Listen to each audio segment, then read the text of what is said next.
25শে মার্চের রাত্রে এক নেতা সুটকেস গুছায় বসে আছে, পাকিস্তান আর্মির কাছে সারেন্ডার করবে এই জন্য। আর একজন জীবনের ঝুঁকি নিয়ে ক্যান্টনমেন্ট থেকে বেরিয়ে সোজা বলছে উই রিভোল্ট। তাহলে পাকিস্তান বাহিনীর কাছে আত্মসমর্পণকারী প্রথম বাঙালির নাম কি? জবাব দেন। পাকিস্তান বাহিনীর কাছে আত্মসমর্পণকারী প্রথম বাঙালির নাম কি? নিশ্চয়ই শেখ মুজিবুর রহমান। জাতির পিতা স্বীকার করেনি বলে এক ছেলেকে খুন করে তার বাপকে বাধ্য করা হয়েছিল 74 সালে ফুটবল খেলতে। ছেলের কর্তৃত্ব মাথা দিয়ে বাপ ফুটবল খেলছে এই বাংলাদেশে। শেখ মুজিবের নামের আগে বঙ্গবন্ধু না বলে জিপ কেটে ফেলা হতো। এই বাংলাদেশ শেখ মুজিব কায়েম করেছিলেন। সেই শেখ মুজিবকে দেবতা বানাইলো। পাকিস্তানের বিরুদ্ধে প্রথম কে বলেছেন উই রিভোল্ট? কোন বাঙালি? পাকিস্তানের বিরুদ্ধে আমরা বিদ্রোহ করলাম, প্রথম কোন বাঙালি বললেন? জিয়াউর রহমান। শেখ মুজিব 71 সালের 7 নভেম্বর পর্যন্ত চাইছে যে পাকিস্তানের সাথে একটা কনফেডারেশন করা যায় কিনা। 71 সালের 7 নভেম্বর। বাংলাদেশের ইতিহাসে প্রথম আত্মস্বীকৃত খুনির নাম কি? বলেন। শেখ মুজিবুর রহমান। তিনি পার্লামেন্ট সাক্ষী। তিনি বলছেন যে সিরাজ শিকদার কোথায়, হত্যা করে এসে রাত্রেবেলা খুন করে এসে সকালবেলা পার্লামেন্টে বলতেছেন কোথায় সিরাজ শিকদার।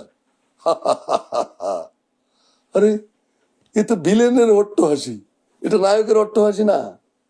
সিরাজ শিকদারের মতো এত বড় একটা প্যাট্রিয়ট, এত বড় একটা দেশপ্রেমিক, এত বড় একটা সমাজকে বদলানোর চিন্তা, রেভলিউশনারি পার্সোনালিটি, সমাজকে বদলানোর জন্য যিনি জীবনটাকে উৎসর্গ করে দিয়ে গেছেন, তাকে খুন করেছেন বিচার ছাড়া।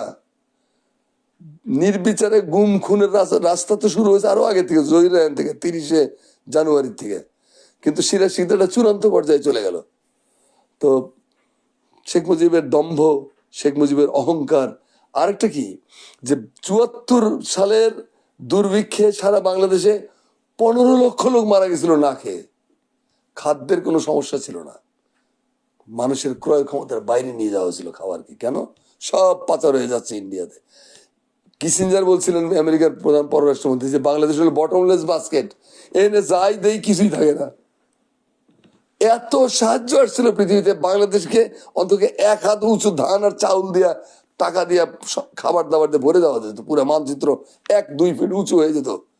সেই খাবার গেল কোথায়? সব পাচার হয়ে চলে গেছে।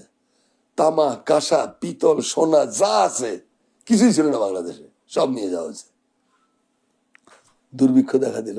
অমর্ত্য সেন বলেছেন যে এই দুর্ভিক্ষের মূল কারণ খাদ্যাভাব না, এই দুর্ভিক্ষের মূল কারণ অব্যবস্থাপনা।